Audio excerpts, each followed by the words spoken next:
I think that adult friendships is, you know how when you're a teenager, everyone's talking about like bullying and cyberbullying. I think that as adults, this adult friendship issue is the next sort of frontier of talking about how do we court friends? How do we build a friendship when it's not romantic? How do we break up with a friendship when it's been too long? And the biggest thing that happens with friendships is they do go stale. And that's a very weird thing to say, but there are people, I'm sure you could think of someone in your life where every time their number pops up on a text message, you're like, oh, it's been a while, I better call them. Or you see them out of convenience or out of location. And I think that those are the kind of friendships that really drain you. There's actually a study that was done on ambivalent relationships. Yeah, this is so interesting. Yeah, I'm thinking about ambivalence a lot. So toxic people, we get it. Right? We all understand that we want to get rid of toxic people. That's more obvious. The real danger, I think, is ambivalent relationships. So these ambivalent relationships are the people where either you don't know how you stand with them, so you don't know if they like you or not, and they're also the people where you don't know if you really enjoy hanging out with them or not. Have you ever had that? Yes. And you're like, is this going to be fun? Was that fun? Is this fun? And I think those are the ones that take the more energy. There are also the more dangerous ones because they tend to creep in and stay in.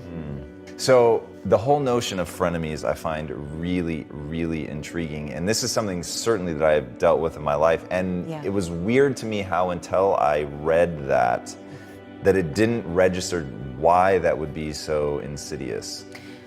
So what the science says, they did a research study with police officers, and they asked police officers to identify the amount of toxic people in their workplace and the amount of ambivalent people.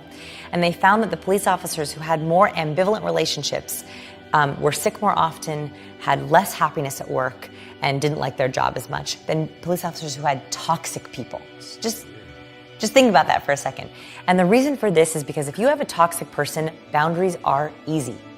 They ask you to go out to lunch and you're like, no thanks, right? Like it's a no thanks.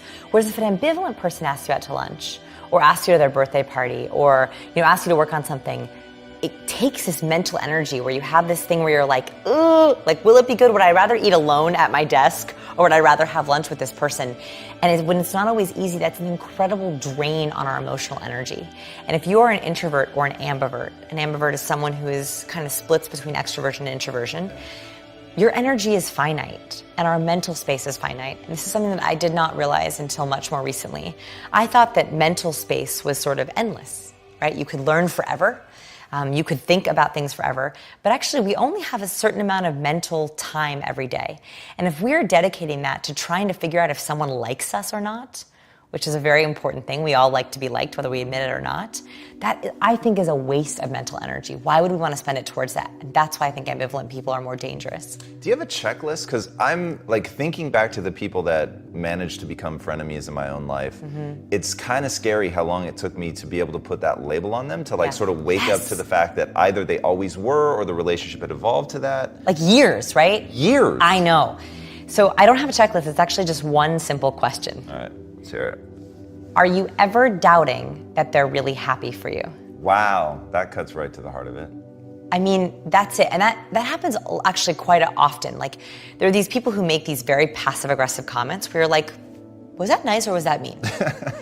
If you're ever questioning that, that means they are not truly happy for you. Or if you have a piece of really good news, a really true good friend will mirror and match that excitement with you. Someone who's not as happy for you will come in with dream killer questions. You know dream killers? Oh, yeah. Yeah. Dream killer questions are when they question your success, they doubt the success, they think of all the negatives. And dream killers are not always bad. I have dream killers in my life, and I call them when I need someone to poke holes in a business idea. Right? Like, I'll pitch them because they're great practice. But I know that they are not the people that I go to when I have something I'm truly excited about. So I think that that's the only question you have to ask yourself. And it might be an inconvenient truth. Like, don't answer it off the cuff. Like, don't answer it really quickly.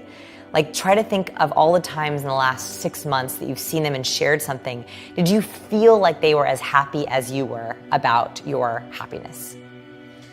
Yeah, and this is one of those things that has made a big impact in my life, because you can very slowly, especially in business, find yourself in a situation where you don't know who to trust. And I find, and maybe it's the psychic energy, like you were talking about, emotional energy.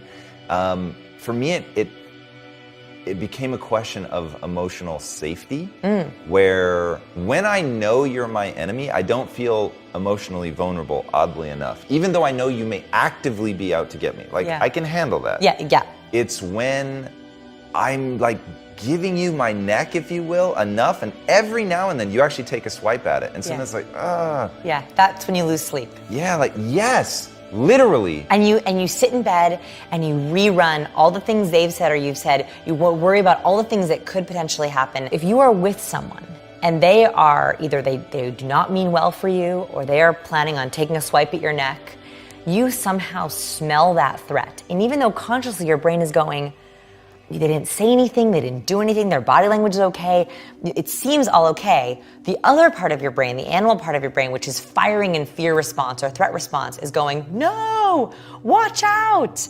And that's what keeps you up at night, is your conscious brain wrestling with the unconscious part of your brain. I think that that's when we talk about being psychic or having premonitions, I think that that's actually what's happening. We're smelling or picking up on things that we don't even realize. We don't realize that actually happiness comes in these very, very small moments every day. And actually those are the happiness moments we have to savor. So what I'd highly recommend is for the next few days, sit down and make a chart of everything that you do in your life. Down to making a steaming hot cup of coffee, down to going for a run, down to doing laundry. And then I want you to rank each of those things on how happy they make you. And I don't mean like happiness like euphoric. Sure. I mean like happiness, like content with your life. Like, I am content doing this. I know this sounds crazy, but even like laundry or cooking, something that we often think of as a chore, can provide a certain amount of contentedness if you look at it that way. So I want you to rate all of those skills, and then I want you to count up the number of hours you spend on each of those skills every day. What you'll end up finding is you end up doing what I call happy math. Happy math is basically looking at the fact that we end up spending the majority of our week, 90% of our week, doing tasks that rank as a 1 or 2 or 3, not very happy on the happy scale. And we end up having these really small, once a week moments where we're actually happy. But really, they're these small little moments. It's having that amazing cup of coffee, or taking in your view from your window, or whatever, these little small things. Those minutes add up, and I think it's about slowly hacking how can you add in more and more of those minutes.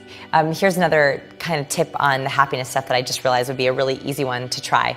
So I talked about these little moments of happiness. There's also these little moments of unhappiness that as humans, we cannot help but infect our entire life. So you know how when you're sitting at a red light and you literally question your entire existence? Has that ever happened to anyone? Sure. Yeah. So you're sitting at a red light and you're like, why do I sit in traffic? Why do I drive to work? Why do I do what I work? Why am I doing this? Maybe I should quit my job. Maybe I should move to Hawaii. Maybe I shouldn't have a car. Like, that's like what happens, So one of the hacks that I have found works really well is taking those small moments and turning them into what I call gratitude totems. So a totem is like a symbol or something to remind you of something. So I have a red light by my house that I get stopped at every single day. It doesn't even matter what time of day. And I used to yell at this red light. I would curse at it. And then I realized, wait a minute. Like, this light causes me so much unhappiness. I have such a hard time being grateful. Like, every Oprah magazine ever says, be more grateful. Who has time to be grateful, right? Like, no one has time to do that. But now I have time. So whenever I am stopped at that red light, for the entire red light, I think about every single thing I'm grateful for. And now I get upset if I do not hit it. Because I know that every time I pull up to that red light, I have a minute and a half just to think about all the things I'm grateful for. Check, I got my gratitude off. I feel nice and good. I flipped a very unhappy moment for me that makes me question driving and cars and my life, and turned it into something that actually makes me very appreciative. Vanessa, thank you so much for coming on the show. Guys, let me tell you, this is somebody that you are going to want to dive deeply into. Like I said earlier, when I started the book, I was doing it to make sure that I understood the content so that I could come on and do a great interview. And it so carried me away. I literally wanted to say captivate there, but that seems too obvious. It is literally captivating. The book about becoming captivating will arrest you. It will stop you, because every bit of it, and I felt like the book was trying to teach me a lot about other people, but it was teaching me so much about myself. And I am somebody that obsessively thinks about self-awareness and where I'm at, and what I understand about myself and my natural impulses and what can be overcome and what's not worth fighting. And this book broke everything down and made it all so easy to understand.